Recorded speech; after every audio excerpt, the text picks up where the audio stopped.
Okay, welcome back everyone. Today we have got Michael Jolly from Srixon. He is their main tour rep. Thank you for coming on, Michael. Thanks for having me, guys. Glad to be here. Perfect. Well, we've got some specific stuff to talk about today. We're just going to focus on the driver range. We've got some robot data that we've taken. You've got some tour experience. Hopefully, we've got some tech knowledge in there. We really want this to be a really big overview for people that are looking into the drivers this year and looking into the Srixon line, so they really understand what they're going to get when they're purchasing a Srixon product. Fantastic. Let's do it. So let's kick off. You've got five. We've got ZX Mark II, right. And then we've got 5 LS, and 7, and you can take it off wherever you like. Well, let's start with the big one, right? Let's start with a 5, the standard one. So this is basically designed mostly for for the maximum forgiveness run, right? Doesn't look real big or bulky or crazy looking by any means. So how is that different than the LS? Is it just a spin characteristic, or is it more open or more draw biased, or what's the difference between those two? The 5 is really a little more draw biased. Part of that is because it spins more. Gotcha. As you guys know, anything that spins a little more is obviously going to be a little more draw biased. But internally, there's some things in there to make it slightly more draw bias from a structure standpoint than the LS. Okay. Well, you can see the clear thing for me is the weight in the back. It's the furthest back weight in all of these models. It's really low, really far. Right. So that's low G. Deep center of gravity gets it up in the air and all that stuff, so that's all useful. And then the LS version of the same thing, obviously the weights move further forward, so it's a little lower spin. I guess that would move the CG forward as well. But they don't look a lot different from the top, to be honest with you. Is there a no? They're identical from the player's viewpoint. That's what I was going to say. Yeah, most of the companies, even the ones that do an LS version, usually change something on it, but these look almost identical, so that's nice. So there is a giveaway on the bottom. There is an LS symbol above the Srixon, etched into the sole there, so you can see it, but only when you're looking at it from the base, and on the loft actually. Loft's got LS by the loft. Correct. And it is amazing to watch, players go hit one after the other and see that change. Just really kind of quantifiable, and you can kind of reach out and touch it. Like you see a huge difference in spin from one to the other. So I feel like those two kind of cover, a lot of territory between the two of them. Yeah, well, I guess that's something I want to question is so where does the 7 sit in this line when you've got such a big CG change with no real shape change? Where does 7 find its place? I think it's a traditionalist, that really wants to see that older school, smaller footprint, that has designs on moving the ball a little bit more than, say, what a wider footprint driver does. I personally, I think there's fewer and fewer of those folks these days. It's more about tee it high and send it. But certainly want to give that option there for folks that still live in that category. Are the CCs different, or is it just a shaping that kind of changes there? It's a shaping thing. They're both 460. Okay. So it just looks a little bigger, footprint basically. Yeah. On the other one. Yeah, the 5s are a little more pancaked, I guess you would say. Yeah, I just stood them next to each other, and you can't really see anything face on, but I guess. Yeah, the top you can. You can see top down. It's definitely a cleaner looking, smaller head, or smaller looking head, not physically as far as the size of it. And then you got a big giveaway there on the bottom with your weights. Yeah, it's got the 2 weights, so you can actually change this little draw bias or fade bias. How heavy do these weights get, and how much do you do playing around with those two? We've played around with them a ton. I mean, I speak more from a tour perspective, so I could misspeak about what weights are available, and there's a wide range available. But we've got some 2 gram all the way to 16 or so you can get really extreme in some of our testing we've done to really kind of see cause and effect, which is pretty cool to see and to watch. Well, we've got some numbers, so I think we should touch on our robot numbers. I'll preface it a little bit. So there's going to be an overlay here that everyone's going to see. It's basically our tour test, so it's a crosshair across the center, very minimally off center, so this is more your field of guys that aren't missing it way in the heel or way in the toe. And I've basically picked the 10.5 heads. We tested at 95 miles an hour, so maybe that's a little away from your guy's speed. That's something you're going to recognize, more like a lady store. And then we've got 0 angle of attack, 0 face, 0 path. And I picked 10.5 because the ball's still going to fly kind of decent through the air, and there's one of every model that has a 10.5, so they're head-to-head comparisons. So we're going to look at the charts for dispersion, and then I've picked out each launch and each spin, and maybe you can make some comment on those for us. So let's start from the left-hand side on the ZX5, not the LS, just the standard model. Yeah, that's kind of a middle spin, right? So it's 3,000 RPMs at 10-degree launch, so that's, you know, the 300 range, right? So that's pretty standard. The LS is considerably lower. Launch a little lower too. I don't know, we don't have the actual measured loft on them because they vary a little bit. But we're seeing, like, you know, 600 RPMs lower, which is, you know, a fair amount. Yeah. Is that kind of how much difference are you seeing on tour? I was imagining those club head speeds and stuff, you might even see more than that. Yeah, it can be dramatic. 600, I'd say, is probably what we see. You know, and I think the potential there with the LS is to see some significant distance gains with some guys that are willing to go up and launch and keeping that spin down. Right. But with tour players, you know, oftentimes they have a certain window they want to watch and see and are comfortable with, and so you're trying to maximize what you give them inside that window. I never really understood that window. I mean, if you can't see the higher window and it goes 10 yards further, I think I'm over it. But tour players are different, like you said. They are. Sorry, I was just talking about the window. I grew up on the coast. I freak out if I see the ball launching really high. It scares me. I just like it seeing coming out low and chasey if I can. Right. A cool story about that between those two models is when we first brought this head out and tested it with Shane Lowry. You know, he played the previous version, won the British Open with the previous version of the ZX5, and I was really excited to show him this LS version because in my head we could give him a little bit of added launch and take some spin off. And like, I'm gonna give this guy some serious distance here. Yeah. And we did.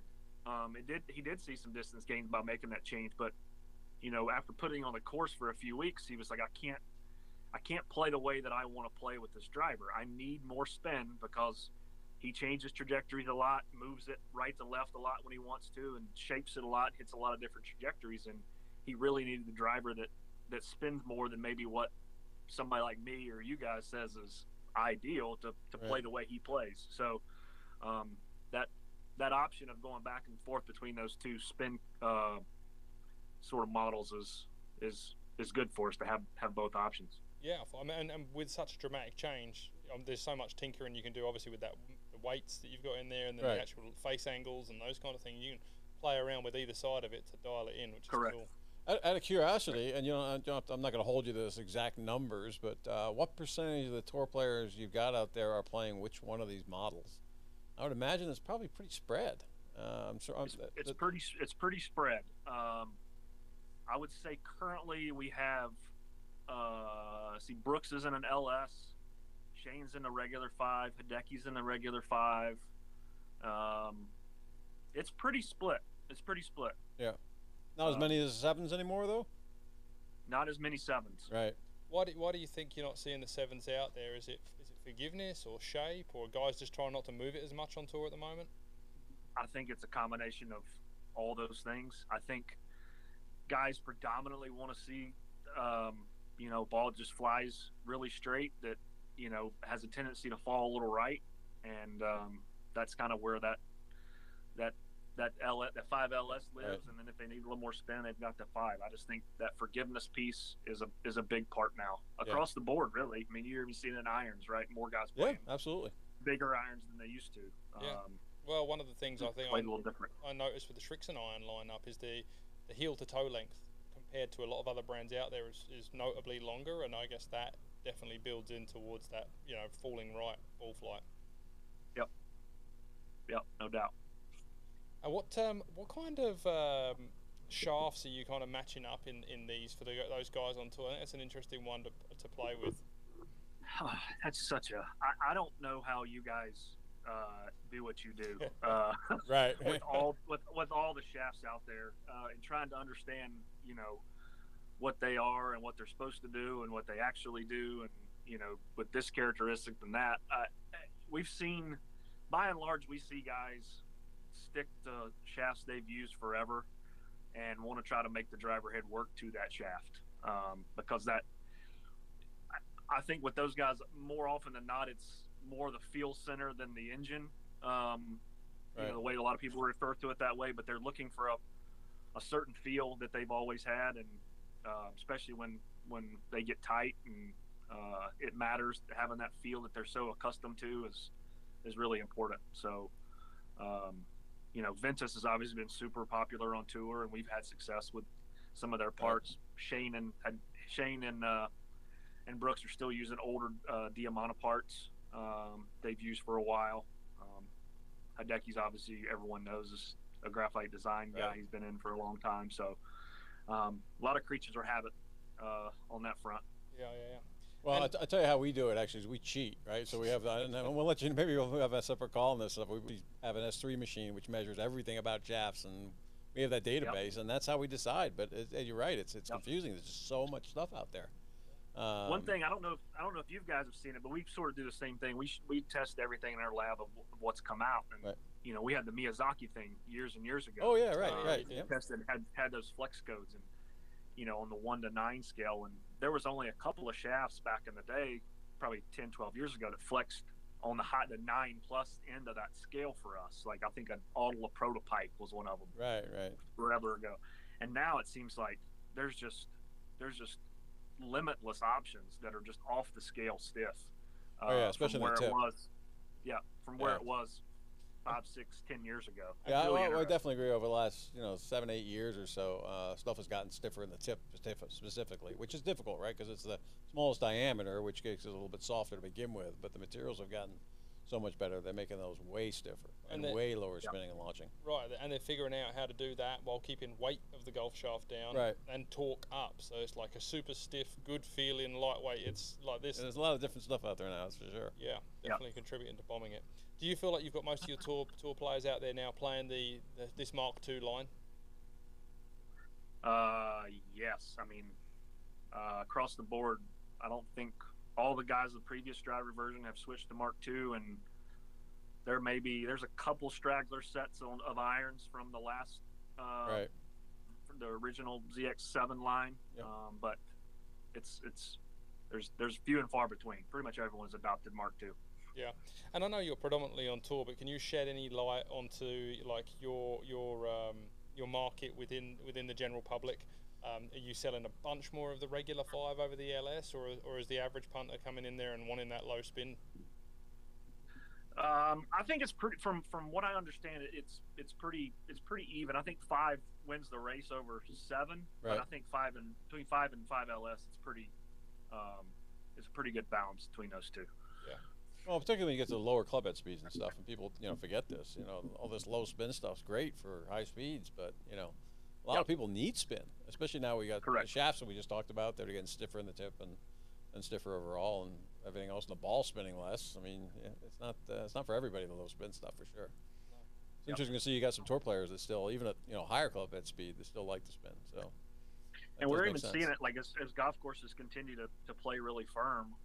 That seems to be what tour players want, and even the regular golf courses have gotten membership demands certain playing conditions. They want their place pristine, and a lot of times firmness comes with that. And our guys come in all the time and go, I need more spin. We've got the diamond golf ball, right? It's a spinnier version than anything we've had before, and it's done great on tour. So I think there's been a sort of a comeback on. We all pushed it too far. Exactly. Yep. Exactly. That's actually an interesting point. Diamond was a big hype about that. What's the kind of, when you're in a driver fitting out there, are you matching ball too, or has the player got, right, this is my ball and you fix my driver, or is it kind of a combo? I think typically golf ball fitting starts from the green with us and moves back. I agree with that. And there's so much in wedge game and approach to the green, and so usually they're not switching. It'd be very rare if a guy switches golf ball just because of a driver change or driver fit. Yeah. And that's been a beautiful thing with the Diamond golf ball is that it's the same compression wise as the XV, so guys are really not giving up much at all off the tee, if anything at all, but adding a little bit of iron spin where they need it. That's why that golf ball's been a home run for us on tour. yeah, it's a really cool golf ball. It comes up a lot on the fitting software. Does it? The Ballnamic. It's a really good Yeah. product. And I just want to congratulate obviously Srixon on the whole product line. I think you've got a really well-rounded product line. I think Srixon's not seen as one of the big four maybe as much, but I think you're definitely breaking through this year with products that are just good throughout the bag. You know, you've been known for wedges forever, and now irons have been dominant for 6 years probably. Yeah, now. it's been about that long. It started off kind of as a cult thing, you know. People occasionally like, you know, the Srixon irons and stuff, and you know, it's grown considerably. Whereas, you know, I think we sell actually more Srixon product than we do Cleveland now, and Cleveland's one of our top wedges. So prior to that, iron really, and now we're starting to look at the drivers and other things too, and it's kind of bringing it into the whole mix, which is great. Yeah, and the players you've got on tour make a nudge, right? I think that, you know, this is where you come into it. He's, you know, Ian Brooks, although he's not on the PGA right now, and Shane's such a character, and obviously getting the win, and Hideki's always in the mix. Like that does make a difference, makes the needle move. Yep. Yeah, it's fun to watch. Fun to see a product sort of come together and continue to get better, and then it gets in guys' hands and they win. It's kind of a full circle thing. It's cool to be a part of and see. And the product is this line has been a lot of fun to introduce to the players, and obviously seeing the way it's done at the retail side as well. Like I talk about the drivers, since we're talking about drivers, in a way of, you know, that first iron that really sort of got that cult following was that 745, the 45 series, 745, 945. The Srixon was making some really great irons before that, right? That was the first one. People went, oh my gosh, this is amazing, and the V-Sole and everything. I sort of think about the drivers in that same light. But the driver we've kind of incrementally each year made a little better, a little better. And I think we've got a driver this year in the whole Woods line really is I think if we look back 5-10 years from now, we can kind of look at this line and say that was a marker of when we sort of really stepped to the forefront and said we've got something here that can really compete with everyone. And that's been the feedback of our players. They've really liked it. So. And I think that's been our feedback of our robot, right? Yeah, pretty much. This driver has put it on the map for us to be like, okay, take it seriously now, and definitely look at it for next year and really, stuff. Really throw it in the mix. Done really well, and the iron, and you know, the iron sales help too. You know, people know the name more. They see the irons obviously everywhere. We've got lots of those. That'll help. You know, eventually people try it. Right, that's the thing. You got to get it to try them in the bag. And you know, one of the things we run into with robot testing and stuff is, you know what, all the products are pretty good. I mean, there's no real bad products anymore. And even the last 2 years we've been doing it. This is our third year, I guess, really. You know, we've noticed there's less and less difference between all of them. So they're all pretty good drivers.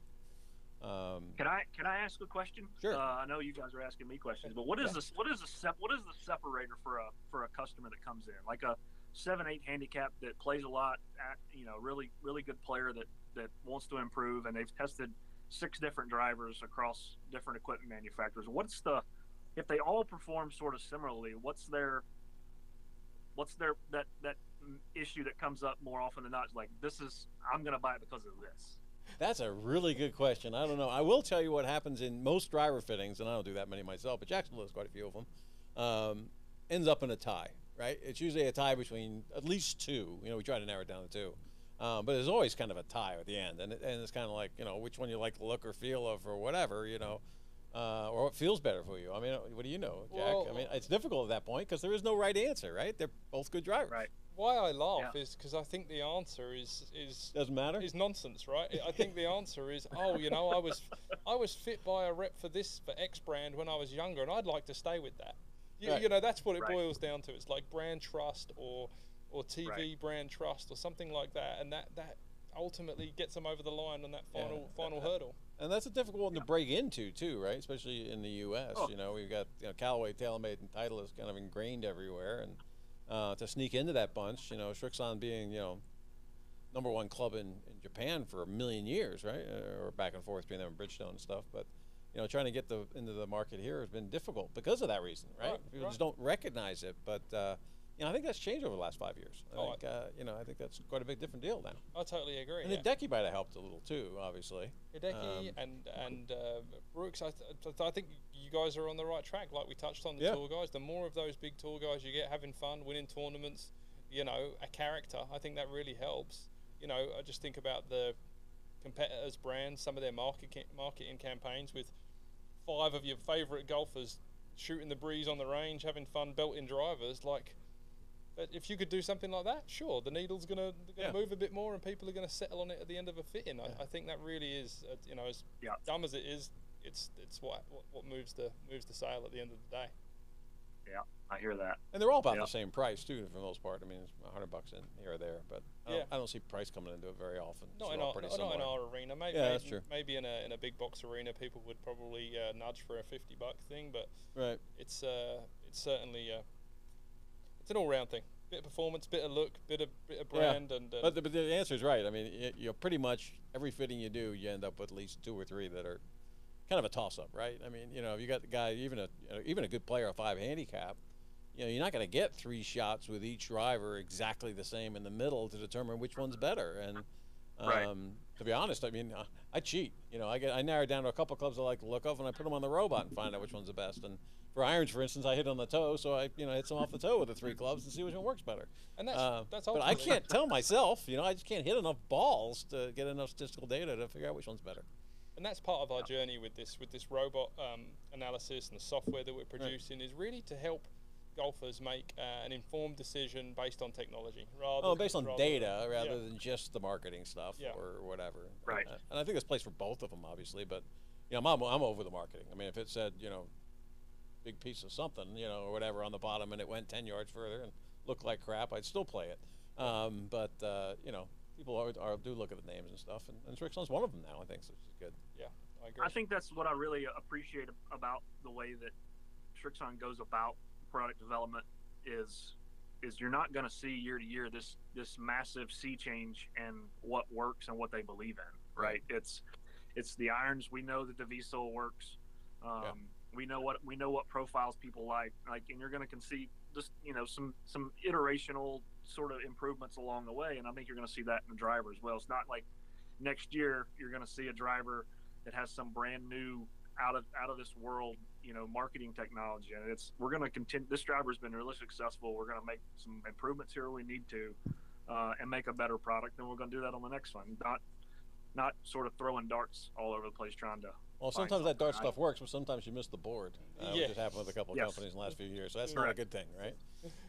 And this is all titanium too, the driver too. I mean, a lot of them using carbon fiber and stuff. Is there a reason, whatever, that they're telling you that they didn't use carbon fiber? I mean, obviously there's a law of diminishing returns on how much you save, really. But part of that is, or a big part of it is with the rebound frame. I think I got a driver here. You've got the flex zone here, and then there's another one sort of back behind the alignment aid, right? So you've got a very flexible sort of zone here. It's really a really tiny thin layer of titanium there, and you couldn't do that with a carbon crown, right? So it's the way that was fused together or worked together. Engineers can speak more clearly on that, but that zone of thinner titanium there, which is what creates that rebound frame and the crazy ball speeds that we've seen, it needed to be all titanium. Well, it does make sense. Titanium is definitely a better material if you want to bend it at all. Carbon fiber doesn't do that very well. Tends to like to break.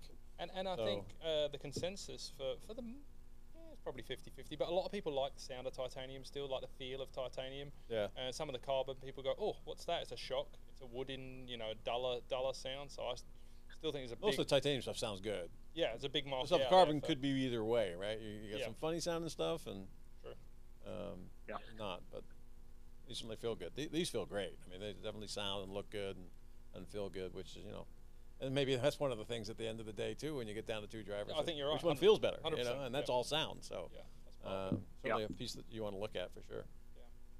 Yeah. Well, Michael, I know you're a busy guy, and we really appreciate you taking your time out of your schedule to sit down with us for an hour and have a chat. So thank you so much, mate. Yep. Thanks. Thanks, guys, for having me. I could talk shop for a while. So hopefully, maybe we'll connect again on another topic. Yeah, well, if you're out here for Phoenix or whatever, come by and say hi. Yeah. All right, I'd love to. Sounds good. We're right around the corner from that one. Thanks, Michael. Thank you. Thank you, guys. Appreciate it.